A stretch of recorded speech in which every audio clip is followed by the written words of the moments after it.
আগরতলা শহর ও তার আশপাশের এলাকায় চোরের দল বাড়িঘর লুটপাট করে বা দোকানপাট থেকে ধর্মীয় স্থান কোনো কিছুই বাদ দিচ্ছে না। এবারে চোরের দল হানা দিল এনিনগর রামকৃষ্ণ সেবা সমিতির মন্দিরের দরজা ভেঙে ভেতরে ঢুকে দুটি প্রণামী বাক্স ভেঙে বিশেষভাবে টাকা পয়সা মা শারদা দেবীর কপালে স্বর্ণের টিপ নিয়ে যায়। মন্দিরের ভিতরের জিনিসপত্র উলট পালট করে দিয়ে যায়। শনিবার সকালে মন্দিরের পুরোহিত প্রথমে চুরির ঘটনা আঁচ করতে পারেন। শুক্রবার রাতের কোনো এক সময় চোরের দল হানা দেয় বলেই মনে করা হচ্ছে। খবর পেয়ে ঘটনাস্থলে যায় এডিনগর থানার পুলিশ। শুরু হয়েছে তদন্ত। এই ঘটনায় এলাকায় চাঞ্চল্য ছড়িয়ে পড়ে।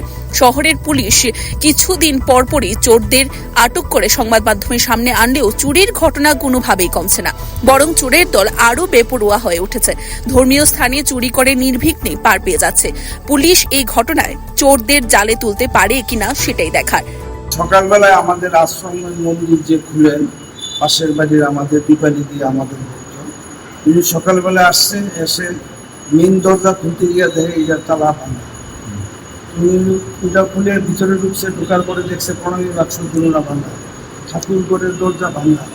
ঠাকুর ঘরে গিয়ে দেখছে আমাদের যে শোকেসটা আছে এইটাও ভাঙা।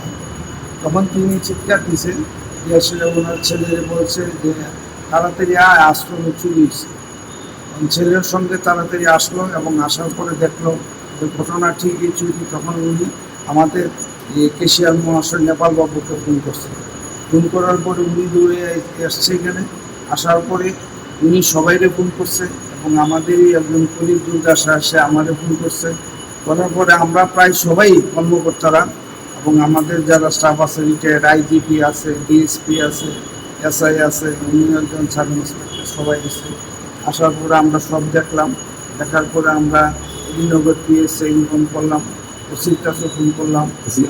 সঙ্গে সঙ্গে পিএসসি গাল উঠাইছে, তারা ইনভেস্টিগেশন করছে। আমরা গেছি এখানে, গিয়ে সেটা তাদের কাছে এফআইআর কপি দিচ্ছি এবং তাদেরকে খুশি পুরোটা ইনভেস্টিগেশন ক্যান্ডি করবেন আর আমাদেরকে এফআইআর কপিটা দেবেন, কারণ আমরা ফিল্ম মোটে এই এফআইআর কপিটা পাঠাবো। কি কি নিয়ে গেছে মানে আমরা এখন অব্দি যতটুকু জানলাম, আমাদের প্রণামী বাক্স অনেকদিন ধরে খোলা হয় না, প্রায় মাস 4 খোলা। আর ওই সারদা দেবীর মার একটা কপালে স্বর্ণের টিপ আছে, ওই শোকেসের এটা খুলেছিল, এইটা নিয়ে গেছে। আর ভিতরের জিনিস যা আছে সব উলট পালট লন্ড বন্ধ করছে। মনে হইতেছে মার সারদা দেবীর টিপটা যেহেতু নিছে, মনে হইতেছে চুর জানে, কারণ নাইলে এটার ভিতরে টিপটা আছে সে কিভাবে জানবে?